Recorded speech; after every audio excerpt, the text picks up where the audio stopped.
ಪ್ರಾಣಿಗಳು ಜನವಸತಿ ಪ್ರದೇಶಕ್ಕೆ ಬಂದರೆ ಅದನ್ನ ಸೆರೆ ಹಿಡಿದು ಅರಣ್ಯಕ್ಕೆ ಬಿಡೋದು ಅರಣ್ಯ ಇಲಾಖೆಯ ಕರ್ತವ್ಯ. ಆದರೆ ಧಾರವಾಡಕ್ಕೆ ಬಂದಿರೋ ಚಿರತೆಯೊಂದು ಕಳೆದ 6 ತಿಂಗಳಿನಿಂದ ಇಲ್ಲೇ ಬೀಡು ಬಿಟ್ಟಿದ್ದು ಅರಣ್ಯ ಇಲಾಖೆಗೆ ಮಾತ್ರ ಸಿಗ್ತಾ ಇಲ್ಲ. ಆ ಕುರಿತ ಒಂದು ವರದಿ ಎಲ್ಲಿದೆ?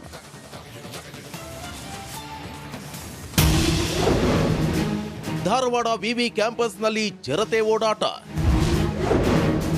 ಚಿರತೆ ಸೆರೆ ಹಿಡಿಯುವಲ್ಲಿ ಇಲಾಖೆ ವಿಫಲ. ಧಾರವಾಡ ವಿವಿ ಕ್ಯಾಂಪಸ್ನಲ್ಲಿ ವಿದ್ಯಾರ್ಥಿಗಳು ಮಾತ್ರವಲ್ಲ, ಚಿರತೆಯೂ ಸೇರಿಕೊಂಡಿದೆ. ಹಾಗಂತ ಚಿರತೆ ಓದೋಕ್ ಬಂದಿಲ್ಲ, ಕಾಡ್ ಬಿಟ್ಟು ಊರಿಗೆ ಬಂದು ಇಲ್ಲೇ ಸೆಟಲ್ ಆಗಿದೆ. ಕ್ಯಾಂಪಸ್ನಲ್ಲಿರುವ ವಿದ್ಯಾರ್ಥಿಗಳ ನಿದ್ದೆ ಕಸಿದುಕೊಂಡಿದೆ. ಕೆಲ ದಿನಗಳ ಹಿಂದೆ ವಿವಿ ಆವರಣದಲ್ಲಿ ಚಿರತೆ ಓಡಾಟದ ದೃಶ್ಯ ಸಿಸಿಟಿವಿಯಲ್ಲಿ ಸೆರೆಯಾಗಿತ್ತು. ಈ ಹಿಂದೆ ಚಿರತೆ ಇದೆ ಎಂಬ ಮಾತು ಕೇಳುತ್ತಿದ್ರೂ ಸಾಕ್ಷಿ ಇರಲಿಲ್ಲ. ಇದೀಗ ಸಿಸಿ ಕ್ಯಾಮೆರಾ ದೃಶ್ಯಾವಳಿ ಸುತ್ತಲಿನ ಜನರ ನಿದ್ದೆಗೆಡಿಸಿದೆ. ಇನ್ನು ಚಿರತೆ ಇರುವುದು ಖಚಿತವಾಗ್ತಿದ್ದಂತೆ ಅರಣ್ಯ ಇಲಾಖೆ ಬೋನ್ ಅನ್ನು ಅಳವಡಿಸಿ ಚಿರತೆ ಸೆರೆಗೆ ಮುಂದಾಗಿದೆ. ಕ್ಯಾಂಪಸ್ ಫುಲ್ ಕ್ಲೋಸ್ ಮಾಡಿ ಬೋನ್ ಇಟ್ರು ಚಿರತೆ ಮಾತ್ರ ಬಿದ್ದಿಲ್ಲ.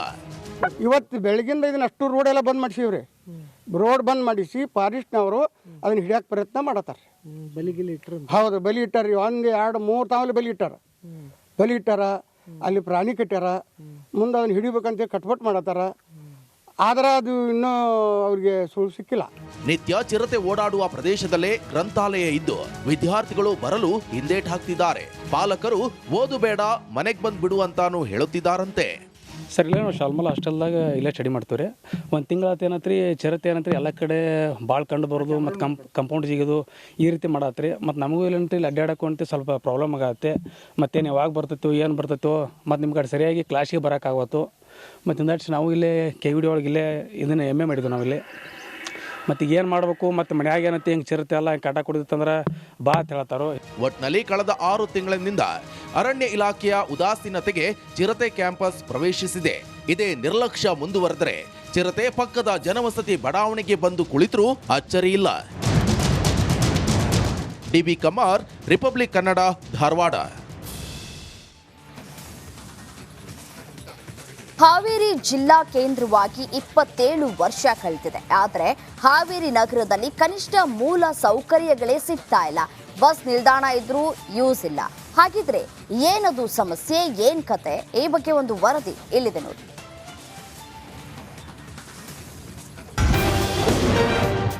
ಸಾರಿಗೆ ಬಸ್ ಇಲ್ಲದೆ ಹಾವೇರಿ ಜನರ ಪರದಾಟ. ನಿಲ್ದಾಣ ನಿರ್ಮಿಸಿ 12 ವರ್ಷ, ಬಸ್ ಸೌಲಭ್ಯವಿಲ್ಲ.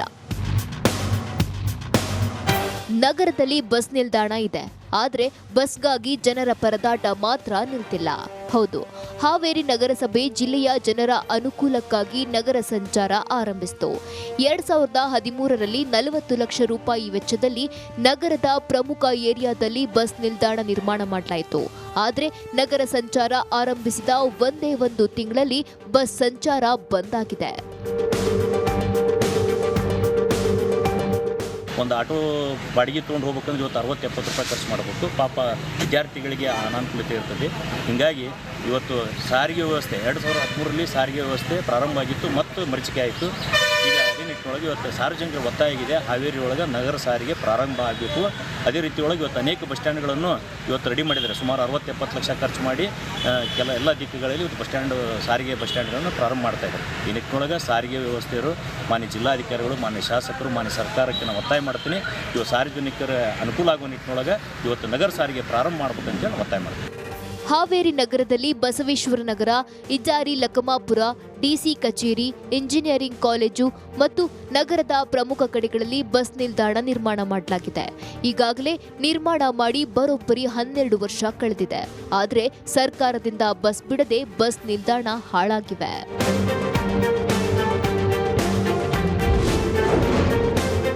ಆಟೋ ಚಾಲಕರ ದುಬಾರಿ ಬೆಲೆಗೆ ಜನ ಕಂಗಾಲು. ಬಸ್ ಇಲ್ಲದ್ರಿಂದ ಆಟೋಗಳ ಹಾವಳಿ ಹೆಚ್ಚಾಗಿದೆ.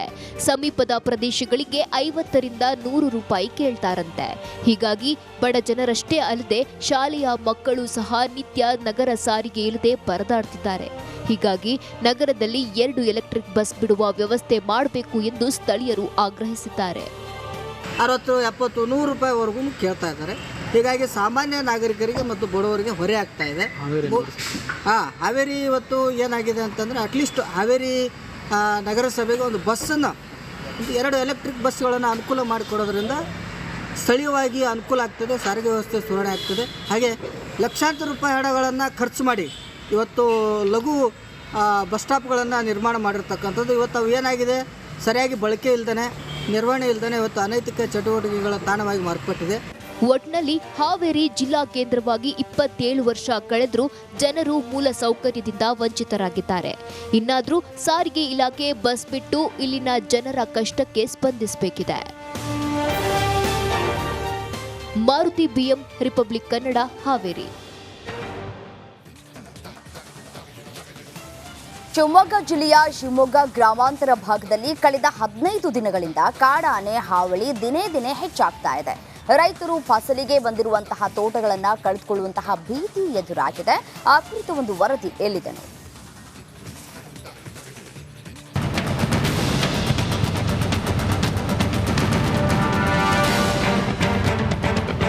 ಮಲೆನಾಡಿನಲ್ಲಿ ಮಾನವ ಮತ್ತು ವನ್ಯಜೀವಿ ಸಂಘರ್ಷ ಮುಂದುವರೆದಿದೆ. ಕಳೆದ 15 ದಿನಗಳಿಂದ ಶಿವಮೊಗ್ಗ ಗ್ರಾಮಾಂತರ ಭಾಗದ ಪುರದಾಳು, ಬೇಳೂರು, ಸಿರಿಗೆರೆ ಭಾಗದಲ್ಲಿ ಕಾಡಾನೆ ಹಾವಳಿ ಹೆಚ್ಚಿದೆ. ಕಾಡಾನೆಗಳು ಕೃಷಿ ಜಮೀನಿಗೆ ಕಾಲಿಟ್ಟು ಅಡಿಕೆ, ಬಾಳೆ ಗಿಡಗಳನ್ನು ನಾಶಗೊಳಿಸಿವೆ.